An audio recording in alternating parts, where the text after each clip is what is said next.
Hey guys, it's Dalya and welcome back. So today I'm going to teach you how to make gluten-free gingerbread cookies. I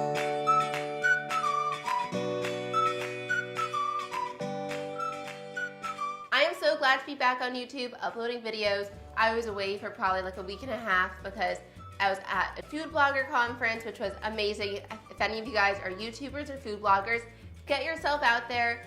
Leave your room, because I know most of us, we just sit on the computer all day, edit, and film videos, so we're just alone. Get yourself out there, make connections, talk to brands, because I'm telling you, it's one of the best things you could do. So sign up for a food blogger conference if you can, because they are amazing, and this one that I went to was fantastic. And then there was Thanksgiving, so I hope you guys all had a great Thanksgiving. Mine was really, really nice. I ended up just cooking a small meal for me, my mom, and my sister, and also a family friend also came by. So it was excellent. You would have seen it on Instagram. I did a live stream showing you guys how I made the meal. It was so fun. So now I'm extremely excited to be back here on YouTube, and I can't wait to teach you guys how to make these gluten-free gingerbread cookies. I'm telling you, they are insanely delicious. I made gingerbread cookies for the first time 2 days ago, tested the recipe, and it came out fantastic. Normally I have to test recipes a few times. This one, it came out perfect the first time, and I have to tell you, the molasses in these cookies just makes them taste amazing and so unique, and it's so easy to make. Like, I promise you, I know I say a lot of things are easy, this really is easy. There are basically a bunch of ingredients that get combined in a bowl, mix it up, stick it in the oven, and you are good to go. So now, let's begin. So I have here a large bowl, everything's gonna go in here.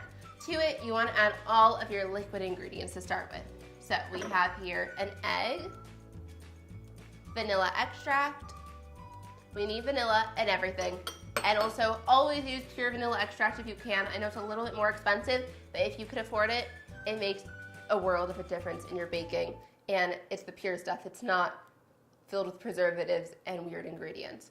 Then I have here some melted and cooled coconut oil. We have some blackstrap molasses. Now, there's blackstrap molasses, and then there's just regular molasses that just says molasses on the bottle. Blackstrap molasses is much more concentrated, which means it has way more flavor, and it's also a little bit bitter, so you don't put a ton of blackstrap molasses in your recipe.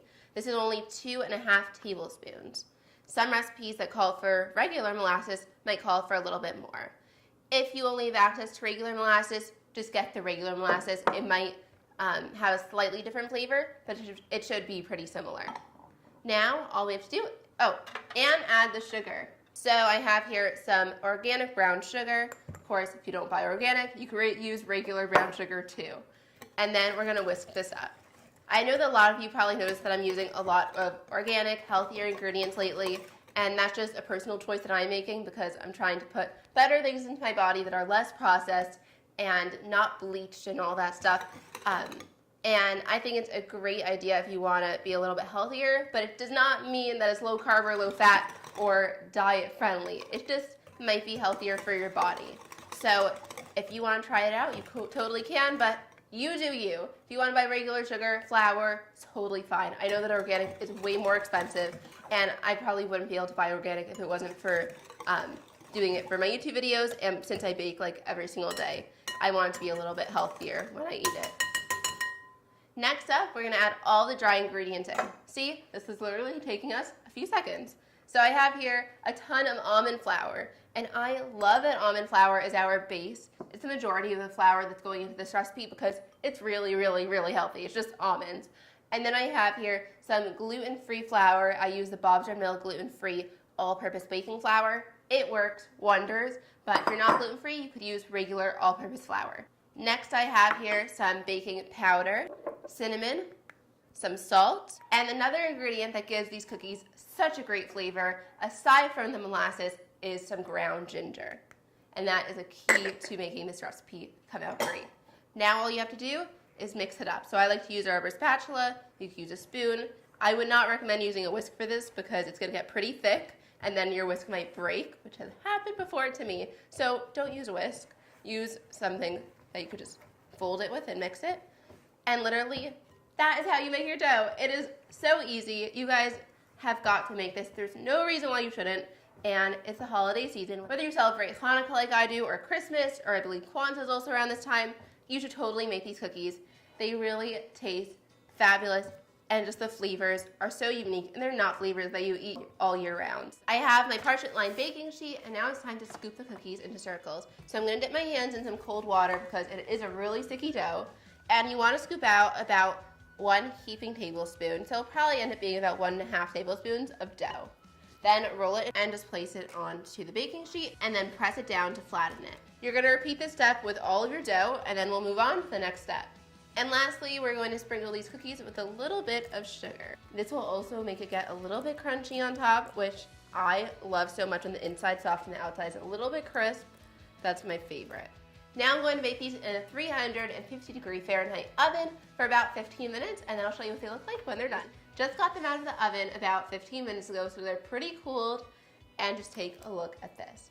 They have a crispy exterior, and the inside is just going to be super soft and filled with so much flavor. I'm so excited to try this. This is so good. I totally get why people make this for Christmas. It's amazing. I love trying out all these new recipes because I never made cookies with molasses before, and they are fantastic. It's so fun trying new things. I love it. So head to my website, it's raininflour.com, get the recipe for these cookies, and you should totally make them soon. You probably don't even have to buy that many ingredients. Probably the molasses, unless you happen to have molasses at home, which I usually don't, and the almond flour, but otherwise it's really basic ingredients. So make these, get the recipe, and it's raininflour.com. Thank you guys so much for watching. Give this video a thumbs up if you liked it, and totally subscribe to my channel and click on the notification bell so you'll get notified when I post new videos. Thank you, and I'll see you next time. Bye!